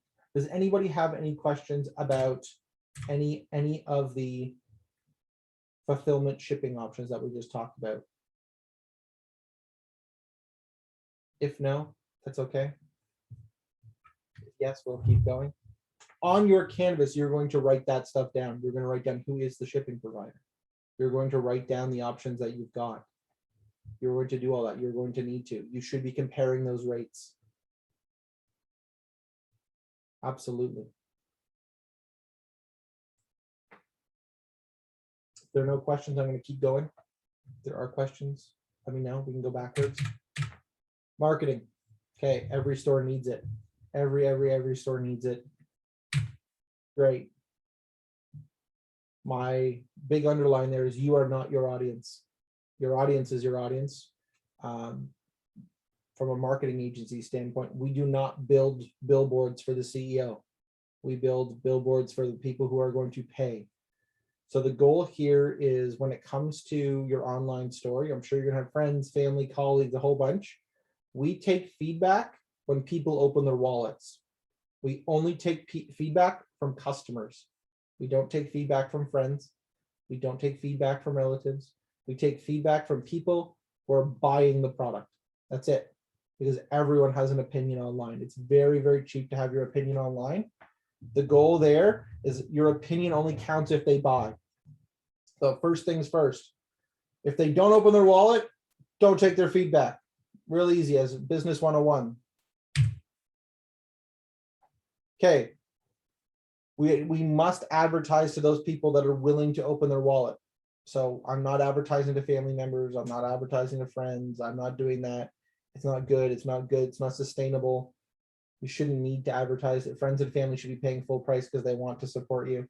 Cool. Why advertising is a must is because we are playing a numbers game here. So the average digital advertising conversion rate, and what that means is if I put an ad onto Google or Facebook, the average conversion rate from someone clicking the ad is between 1% and 3.5%. Those are industry averages. That's like great. So if I show the ad to 100 people, between 1 and 3.5 people will click it. Cool. The actual e-commerce rate, conversion rate is 2.6%. So that means of the people who click the ad and they make it to the website, 2.6 out of 100 will actually buy. So if we work those two fractions together, those two percentages together, roughly 1 in 2,000 people will actually buy. I'm not going to generate 2,000 visitors a day without advertising before my brand has some amount of value that's generating organic traffic. So, and again, those are industry averages. They might fluctuate up and down on either side. But if you don't advertise, it's very difficult to grow an online store because there are so many. There are like 1 trillion websites. If we don't tell people you exist, the traffic does not actually show up. There is no drive-by traffic online. No one drives by and says, oh, that looks like a nice store. There is none of it. There is no exposure. So how do they discover you? Great, there's a whole bunch. Social media, influencer marketing, paid search, traditional word of mouth, referral programs, all kinds of things. Email marketing, there's tons and tons and tons. You don't need to do all of them. You need to do what works. You don't need to jump into the influencer marketing game unless it makes sense. Do you need a bunch of social media? You might need 1 or 2 social media channels, not 10. Most businesses don't need a Twitter. Yes, you should be promoting word of mouth. You should be asking for reviews. Paid search, you might need it to start. You might need to tell people that you just started a business. It's probably a good idea. There's a whole bunch of information again at the end of this. I'll actually give you around influencer marketing. Sometimes it works, sometimes it doesn't, depending on your audience. But again, if your audience isn't on TikTok, don't be on TikTok. If your audience isn't on Twitter, don't be on Twitter. There's the big players will be everywhere because they have an audience that is millions of people. As a small business, we need to focus on where the audience actually is. Based on section 1, that's where we go. Most people don't even need a Facebook these days. Like you don't. Like it is not. If your audience is there, great. If not, the younger audience, they don't have Facebook. They don't use it. They use TikTok. They use Instagram. Great. So once they actually discover you, how do you actually make them purchase? We have these things called there are marketing persuasions. These are very, very, very consistent over time. It's how I inject as a marketer, inject content into your brain to make you want it. There are 6 of them. There will be 6 of them. There is not a 7th yet. There is no 7th. We have authority, scarcity, commitment, social proof, reciprocity, and liking. That's it. There are no more. There are no others. There is no different persuasion. They all fit into these 6 categories. Exclusivity is like scarcity. There are only so many of these things. Supreme, there are brands that do these things called drops, and there's only like 100 of them. Buy it or don't buy it, miss it. It's either you buy it or you miss it. There's a whole bunch. There's a whole bunch. I've got a resource at the end about persuasions. One of these is going to be more beneficial to you than all the rest, but depending on your product and your industry, you're going to want to fit with that for sure. A brand like Tom's, who sells shoes, that they every single pair of shoes they sell, they also donate a pair of shoes to someone else, to someone in need. Reciprocity. That's how their entire business is based on reciprocity. You do something, I do something. It's kind of guaranteed, and it helps them sell more shoes. Every single one of these is going to have some again, they don't have scarcity at all. Like Tom's, it's like, no, you want to buy shoes, I'll sell you shoes. I'll sell shoes to anyone. There are going to be things that you want to turn on and want to turn off, but every single brand is going to need to play with 1 or more of these things at a minimum. And I highly recommend you read about it because it's how things actually get sold. We're going to talk about scarcity for a little bit. So there are some high pressure tactics used online. So like the out of stock stuff, limited time tactics, pre-orders. There's a lot that happen here. So like, great, if you ever see like those little countdown timers that are saying like, hey, make the purchase in the next 10 minutes and save 5%. That's a scarcity play. When the inventory on the product says only 1 left in stock, guess what? There's a shelf full of them. There's never 1 left in stock. It's gonna say 1 left in stock all the time because it's a very good signal to, if I don't buy it, I'm gonna miss it.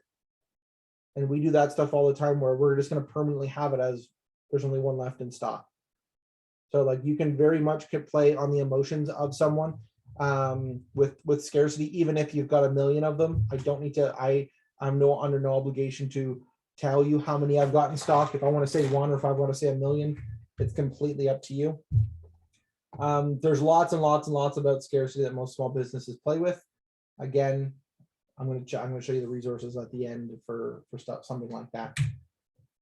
Some common persuasions you've absolutely seen online. Great to dry board eraser. What does a $4 dry eraser need? It's got almost 600 reviews. So they're using social proof quite heavily to sell a $4 product. This is obviously from Staples, just from the branding I can tell. But again, I don't need a whole big description. I don't need multiple images, but my reviews are going to say, yeah, great. If I want to read them, I want to read them. My marketing persuasion there is very, very clear. It's like the main driving factor around this. Retention. So I'm going to leave marketing persuasions. I want everyone to go read that stuff after. You're going to need to know which one is about you. We have another marketing question that we do need to get through, and it's called retention. It's how do I turn one customer into two? Or how can I encourage repeat customers, getting the same customer to buy again? There's all kinds of programs like this. So this is from Harry's, their razor company online. There's all kinds of promotional tools like this, like invite a friend and earn products, or Aeroplan miles are like the same thing. You buy more, you get points, and you want to shop at Shoppers Drug Mart because they got Optimum points or PC points, and there are plenty of things that actually happen online as well, where I can get someone to give me more information to get something in return. I'm always trying to turn one customer into two. This is going to be cheaper. So if I've got to give 10% off, I only give 10% off when they purchase. So it's guaranteed. I'm always looking to do this before I do something in the paid advertising space, because I'm not guaranteed a customer over there for the dollar spend. I'm happily going to give 10% off at time of purchase because I know I'm getting the purchase. If I've got to give a bunch of money to Google, it doesn't guarantee me the customer.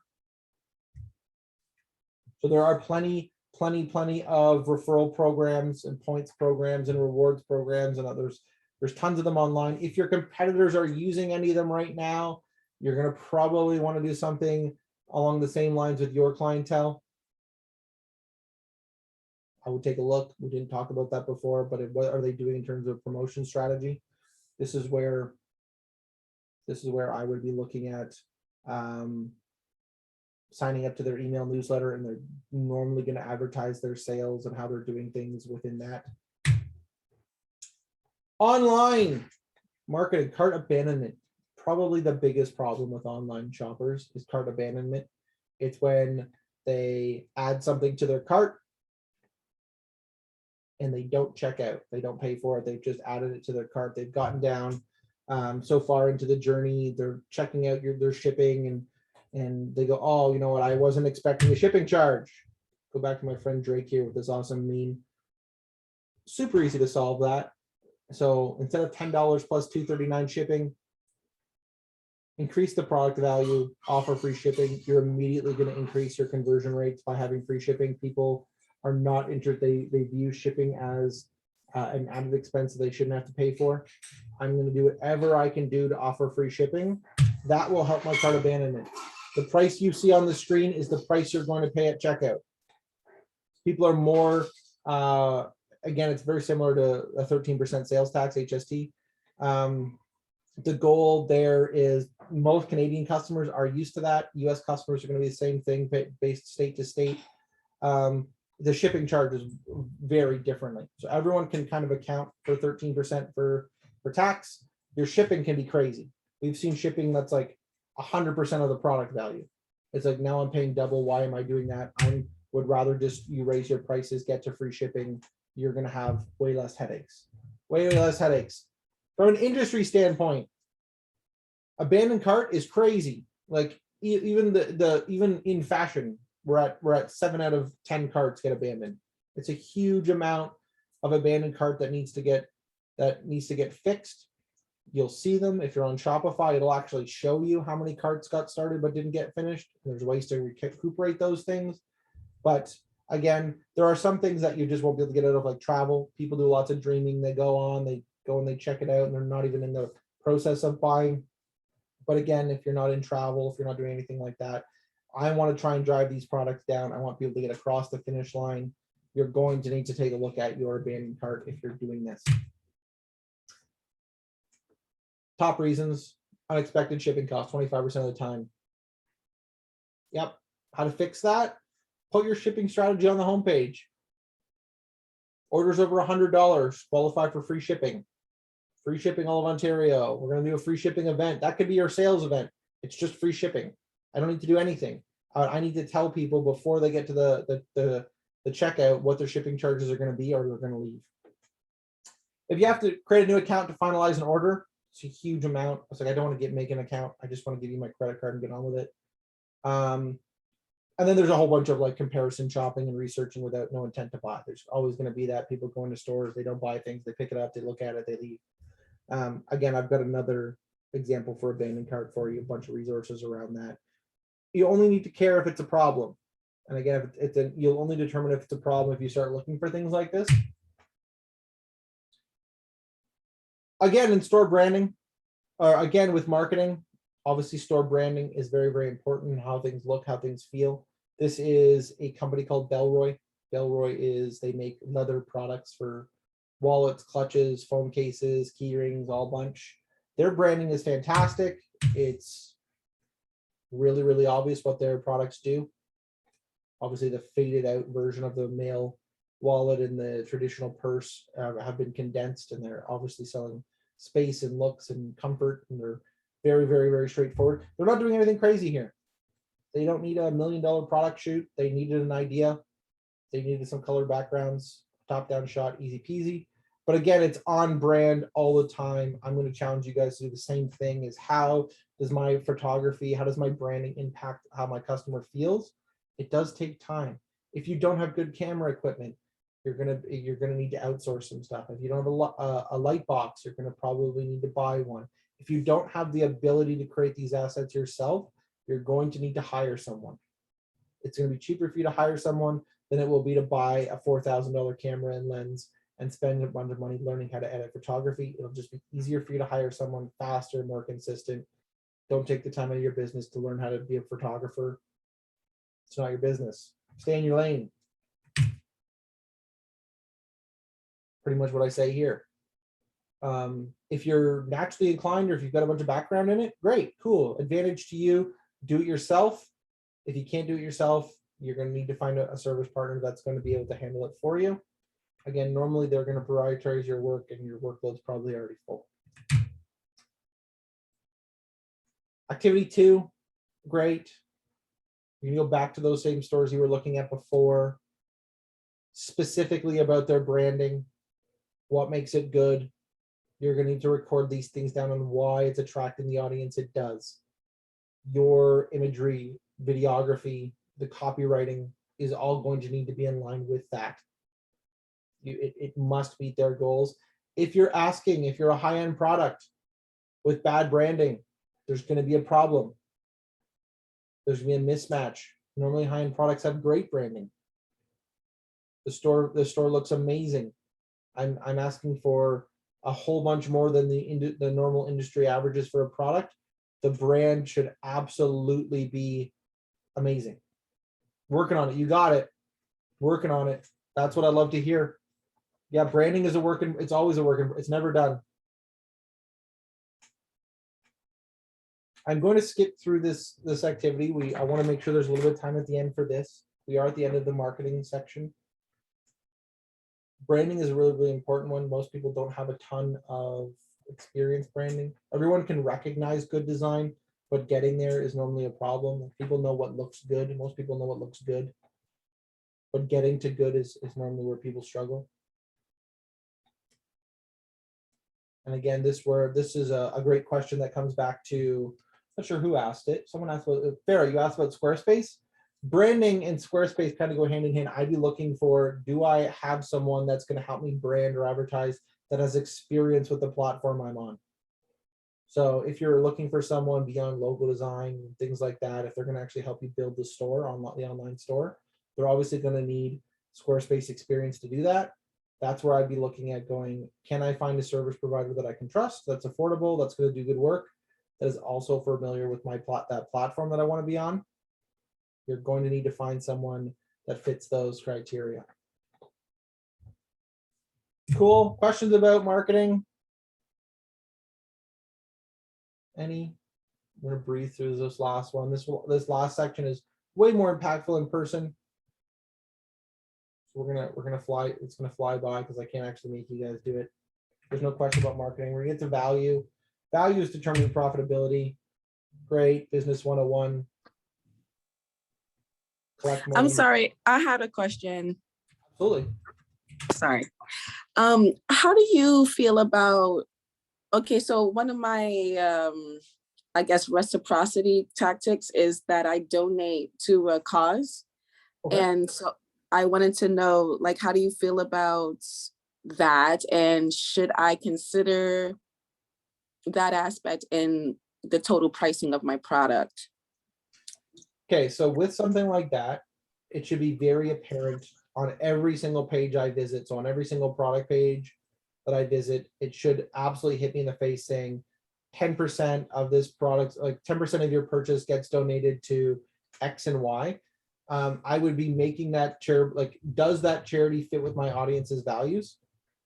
So is it a charity that you really that you really like to support, or is it a charity that all of your audience can get behind as well? So Tom's, for that shoe company, they donate shoes. So people understand that shoes are important. So we don't donate to a charity. We just give our product away to people that also need our product that are less fortunate. For you, Mhm. is that charity where I'm donating my money self-explanatory enough for me as a customer to understand where that donation is going and the impact it's making? So if I donate Okay. 10% of my product value or my purchase goes to this charity, as the audience, as the customer, do I value that? And that's what it really comes down to, going, oh, that's great. The company donates some of their profits to a charity directly in line with the product I'm purchasing. So maybe it has to do with sustainability. Maybe it has to do with like carbon offsetting. Maybe it has to do with workers, like something along the line of whatever the product is. I would be like, oh, that's really great. That's going to the company. Great.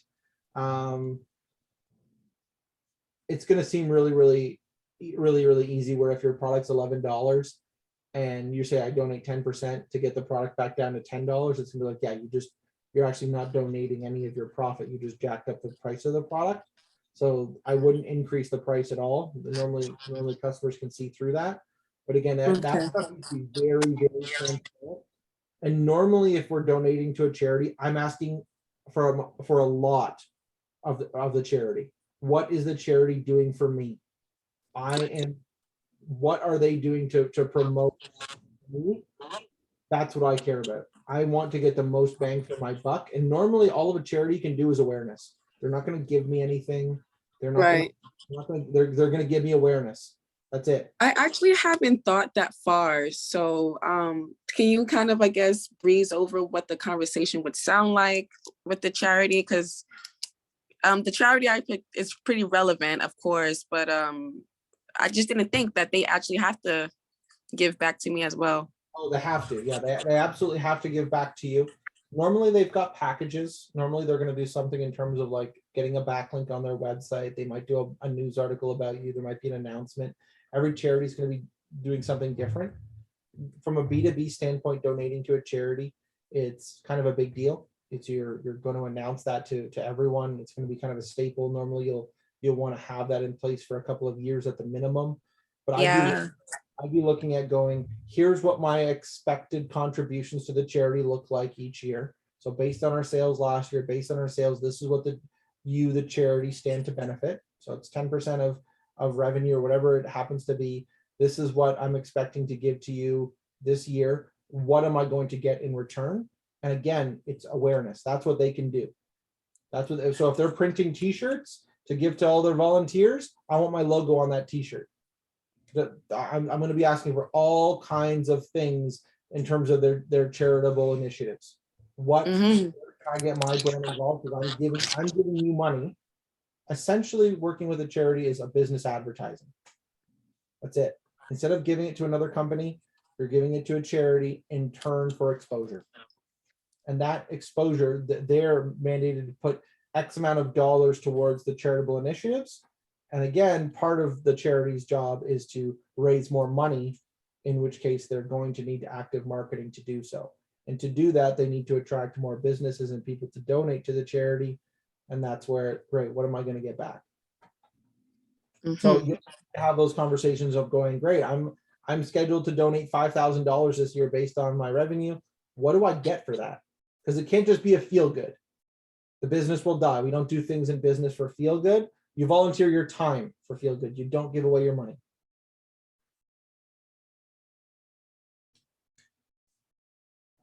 Sandra, do you recommend having the charity set up at business launch or a few months out? Yeah, definitely after.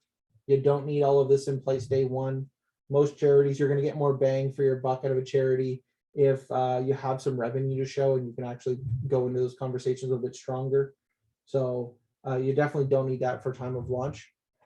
There's enough new things happening all at once for at launch. You don't need a bunch of marketing initiatives set up. It's a brand new store doing brand new things.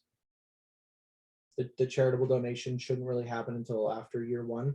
And when I can go to the charity saying, great, we're putting this new initiative in place. We're looking for charities that all fall under these criteria. Like, I'm prepared to offer you this much. What am I going to get in return? And again, it's a conversation. So if I feel that I'm not getting my value out of it, because again, all of the charities are going to be doing something good. All of the charities are going to be, they're going to be putting their time and energy into solving a specific cause. They're going to be doing something good in the environment. Great.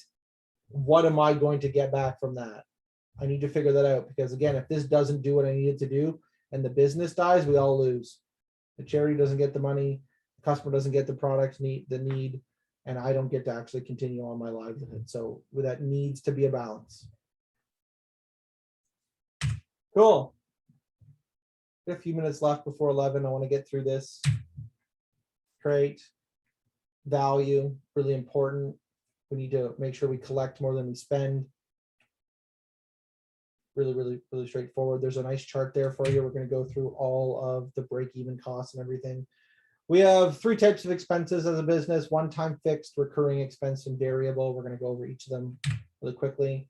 One time, you need one logo. You're going to pay for it once. You're not going to pay for it many times. Your product packaging, the same thing. The design, I'm going to pay for the design once. I don't need to pay for the design every time I print it. Any kind of marketing collateral, it's one-time fixed cost. I'm going to need to record those. I'm going to need to figure out what those actually look like. Absolutely fair. Thank you very much. Recurring fixed, great. If I'm going to spend $1,000 monthly every month on advertising, hosting, warehousing, everything that is involved with again, if you are using a bunch of electricity to manufacture a product or water, right? It's going to be recurring. You're going to have a bunch of things that you're going to need to buy. Variable labor, obviously your labor factors into this: payment, processing, packaging. The more you sell, the higher your packaging costs are going to get. What you're going to need to do is you're going to calculate all of those in that nice chart we gave you, and you're going to need to figure out this formula right here. Your fixed costs divided by the sale price per unit minus the variable cost. Divide those two, you're going to get your breakpoint in units. It's how many units you actually need to move every month to break even. You're going to need to figure that out. We need to benchmark that.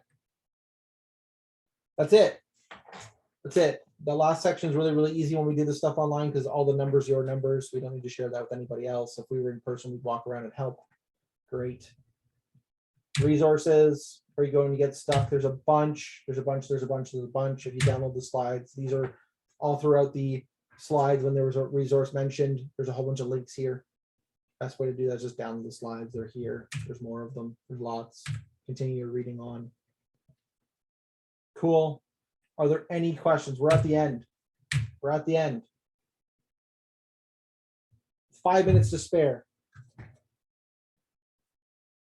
Happy to answer any questions. If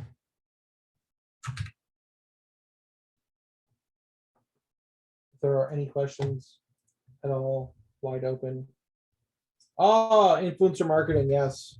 Yes. There's a nice link here on influencer marketing. There is a big one. Influencer marketing, we're going to talk about that right quick. Influencer marketing is essentially just like hiring a spokesperson. So in the traditional sense, the spokesperson is going to have some kind of audience. We are looking for, when you're evaluating an influencer, so typically this started out on Instagram, but there's lots of influencers on YouTube, TikTok, like they're all over the place. Most of them will run through social media. With an influencer, I do not care how many followers they have. I care about the engagement rate. Followers are easy to fake, way more difficult to fake engagement rate. So if they have 1 million followers, but they only get 1,000 likes on their photos or their comments or the things that they're doing, the ratio between their followers, the amount, and how many of them are engaged is terrible. It's 1,000 to 1. It's not very good. I'm looking to have an influencer that has a very engaged audience. Normally that's between 10 and 20%. And I'm going to be looking at their post history to look at that. And I really do care about more about the heavier interactions rather than the likes. Liking something is very quick. I really want to care about the comments, the positive interactions that those generate. So if I was to approach an influencer and pay them, I really don't care about their audience size. It's what is your interaction rate in relationship to the audience size. You could have a bunch, you have a million of nothing, and it's still nothing. For small businesses, it can be a little bit sketchy because I'm actually paying essentially a freelancer to go broadcast my product out to their audience. If your audience isn't on social media, so if your audience isn't there, you don't need an influencer. If there are plenty of product influencers that do all kinds of things in different categories, different industries. So from technology to healthcare to beauty to food to a whole bunch. The goal there is to find the right one that works for you in the audience with an audience that's local to you, so that you can actually ship them the product. Normally, that is most influencers will actually have like a business inquiry section on, like, so for Instagram, if they're using Linktree, they'll say like business inquiries. There'll be a place you can contact them. They'll chat, and it's going to be a business to business relationship. They're going to give you the rates, and you're going to tell them what you want and what you're expecting, and you're going to have to ship them a bunch of product for them to do that.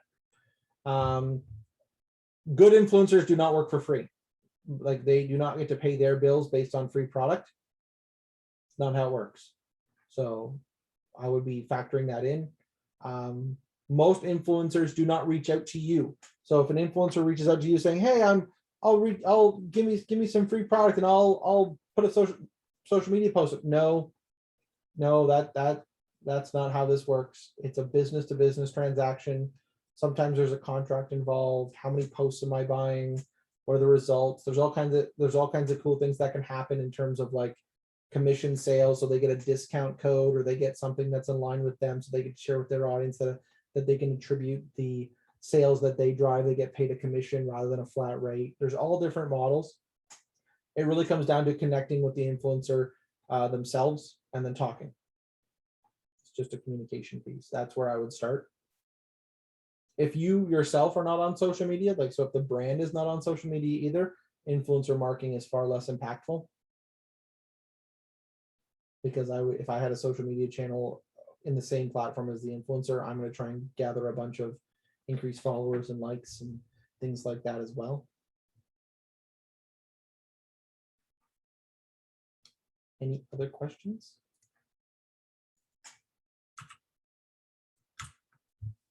I'm going to put my review link in chat. If you want to give me a review, if you had fun today, let me know. If there are any other questions, you can send me an email. How do we find out who our competitors advertise to? Sandra, great question. You're not going to be able to find out who they advertise to. There's going to be some things that the competition isn't going to be able to just give you. Normally what happens is you're going to see the type of person that they've actually got on, like, you're going to assume that the people that they are advertising to are the same people that they feature in their photography. So is it primarily men? Is it primarily women? What age demographic is it? The locations that they ship to? I can infer things, but at no point are they just going to tell you, "Oh, here's my entire customer base." Obviously, that would destroy their business model. But there are going to be things that give it away: age, gender, time of day, what they're actually doing. I wish I had a better answer for you. I wish I could just bring up a screen and determine how they advertise, because that would make my job really easy.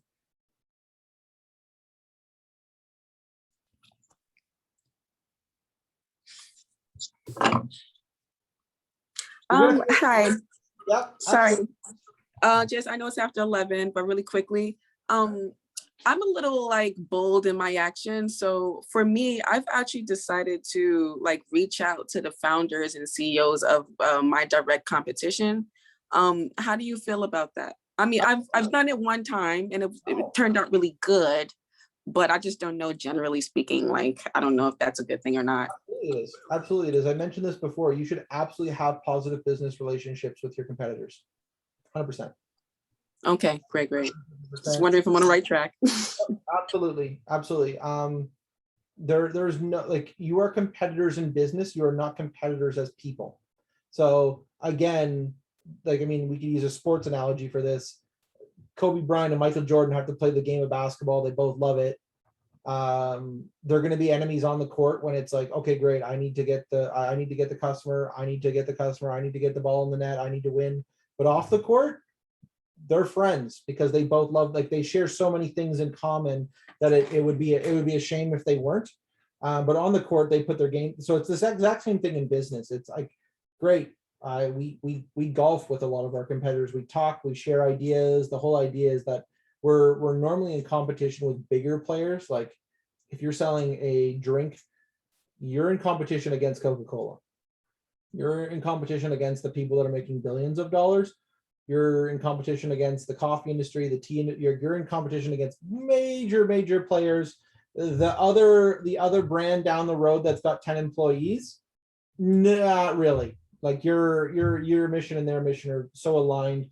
Their founders and you are going to share so many things in common. As entrepreneurs, you're going to need a network of people that understands the same struggles and challenges and stresses that come along with the position. You're going to need a network that you can chat with. And again, you don't need to divulge all of your secrets to them.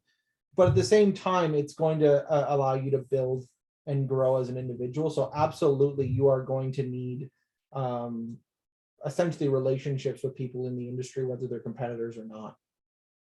And again, this is kind of common knowledge, but if you look at the board of directors for Coca-Cola, there's a whole bunch of people that sit on that board of directors that sit on a whole bunch of other board of directors that are their competition. That's just the way it works. The experts in the industry, they work together. So yes, collusion and all of that, but at the same time, those are the people that you're going to want to collaborate with, are also the people that are invested in the industry.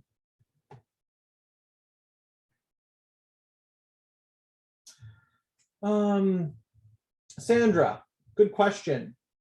Pictures of words that would bump your SEO. Yes. So the question is on your website. Yes. So when it comes to images, normally when you take an image, whether it be on a camera or a phone, the device, whether it's a camera or phone, is going to spit out a file name. It's going to be like 1011.011.jpg. Great.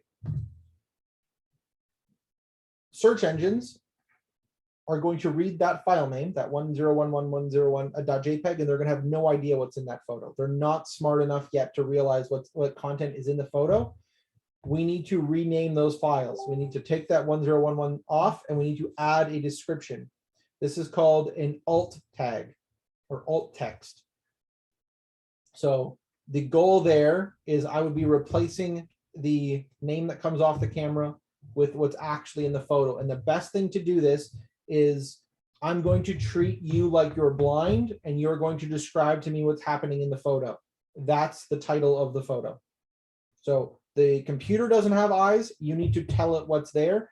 It's the same thing. Now, and why I say if I was blind, this is the same technology a screen reader uses. So if I had a visual impairment and I was using my computer, I would have a piece of software called the screen reader that would be reading that alt tag. And it's going to describe to me what is on my screen so that I can function and use things properly. So that's the same thing as like closed captioning on your television. If you don't have good descriptions, that screen reader becomes useless, and we're actually going to suffer an SEO penalty for that. The goal here is it shouldn't be a bunch of marketing keywords. It should be what's actually happening in the photo. So with this, if I was to describe the window that I'm at, it'd be Matthew Herschel sitting in his office, or sitting in the 2H Media offices wearing a red sweater. That would be the description. That's it.